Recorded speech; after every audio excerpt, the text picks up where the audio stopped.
Arnold Schwarzenegger is back in action on the second season of his Netflix series Fubar, where he's taking one of his team of CIA operatives after their cover is blown. Talking to him. Take a look. All right, I'm out of here. Whoa, where do you think you're going? Seeing Dot alone. Like hell you are. What? Boss, we got to be there to watch your 6. And your 12, and all the other numbers. There are risks out there. There's no reason for all of us to take them. Besides, Tally and Carter need protection. And Donnie. I guess. Anyway, I'll be back. In around 2 hours or so, depending on traffic. I'll be back. Please welcome Arnold Schwarzenegger.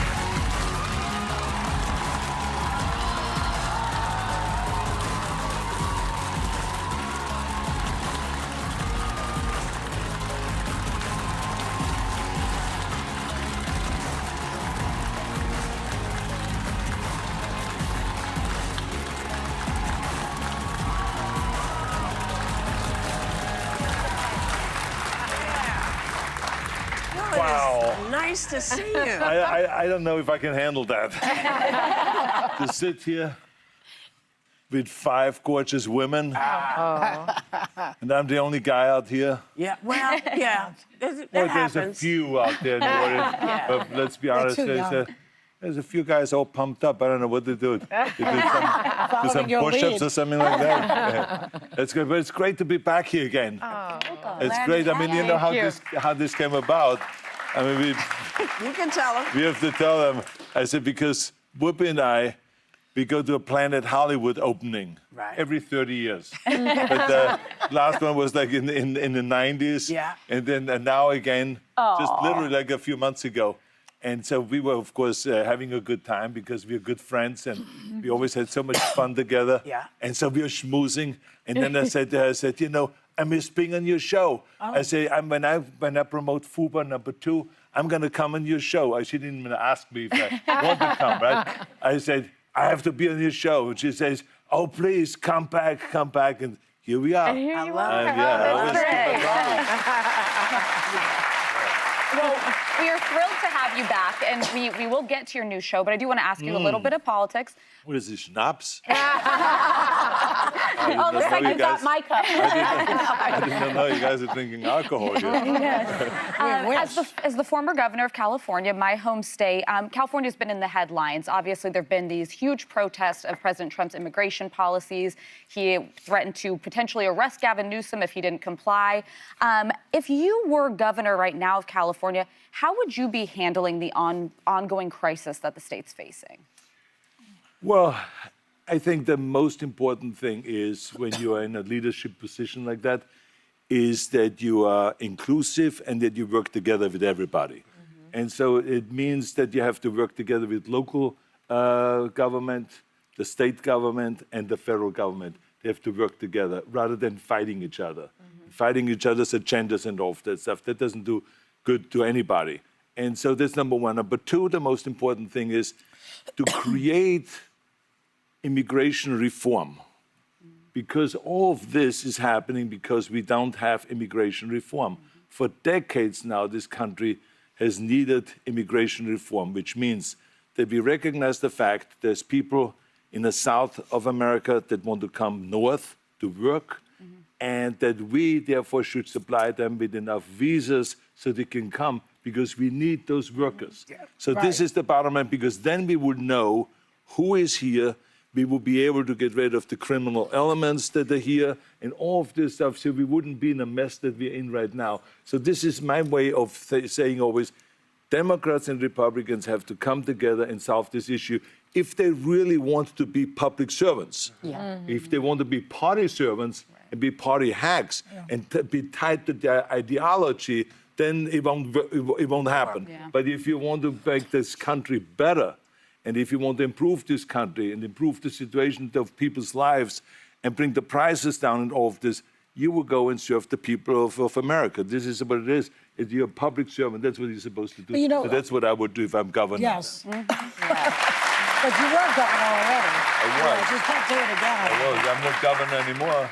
But you are. But you know, as an immigrant yourself, you are an immigrant. You're an immigrant in this country. Yeah. Did you have a visceral reaction to what they're doing, what ICE is doing, when you see the videos of it? Well, I tell you, you said that the immigrant. I'm so proud and happy that I was embraced by the American people like that. I mean, imagine I came over here with the age of 21, with absolutely nothing. And then to create a career like that.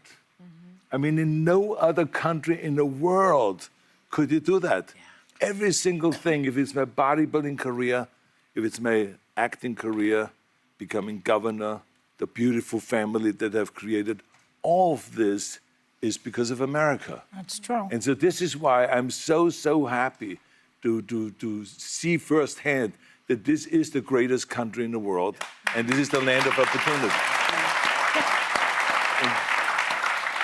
And I think because I'm such a proud American and a proud immigrant that came to America, I was asked to do, on July 4th, a big speech, the keynote speech at Mount Vernon, where George Washington was laid to rest, and where he lived and all that, to celebrate the 250th anniversary of America, the existence of America. And I will be doing the speech there. They asked me because I'm an immigrant, and there will be 7,000 some people there, and there will be people that will be sworn in and will become citizens that day. That's great. So it's really a great celebration. And this is what this is all about, is to celebrate people becoming Americans and coming to America and all that. And so I just think the world of the great kind of a history that we have with immigrants in America. But the key thing also is at the same time that we got to do things legal. That is the important thing, you know. So you got to do things legal, and those people that are doing illegal things in America and that are foreigners, they are not smart. Because when you come to America, you're a guest, and you have to behave like a guest. Like when I go to someone's house and I'm a guest, then I will do everything I can to keep things clean and to make my bed and to do everything that is the right thing to do, rather than committing a crime or being abusive or something like that. So that doesn't really work in this country. So I think the important thing is when you become an immigrant, to think about, okay, I go to America because I want to use America for the great opportunities that America has in education, in jobs, creating a family, all of those kind of things. Then you have to think about, okay, if I get all of those things from America, then I have to give something back. You have a responsibility as an immigrant to give back to America and to pay back to America and to go and do something for your community for no money whatsoever. Give something back to after-school programs, Special Olympics, or whatever it is. Make this country a better place. Arnold, don't forget, there's 90% of the people who come here are trying to do the right thing. They're less likely to commit crimes. And a lot of what's happening right now is people are getting snatched who shouldn't be snatched out of the country, people who have visas, people who have all those things. So we want all the right people. We don't want people who are doing bad stuff. But they are less likely, immigrants are much less likely to commit crimes in this country than actually American-born citizens. And the other thing I just wanted to say is that Governor Newsom did not ask for the National Guard to come to, the federal government to come to California. There are 9,000 local law enforcement officers in California. Did he really? Every president has to send them. I mean, look, this is a whole other issue because remember, the National Guard is under the governor's supervision. That's right. Yeah. But, like for instance, when the National Guard was sent to Iraq during the Iraqi War, I was not the one that said, "Oh yeah, go to Iraq." The Bush administration came and said, we need those people. They came to you. They came to us, and we need the resources, we need the equipment, we need the weapons, we need the vehicles to ship to Iraq, and then they ship It's the coordination. So that's why I say it is very important that we work together. It doesn't matter who is asking whom.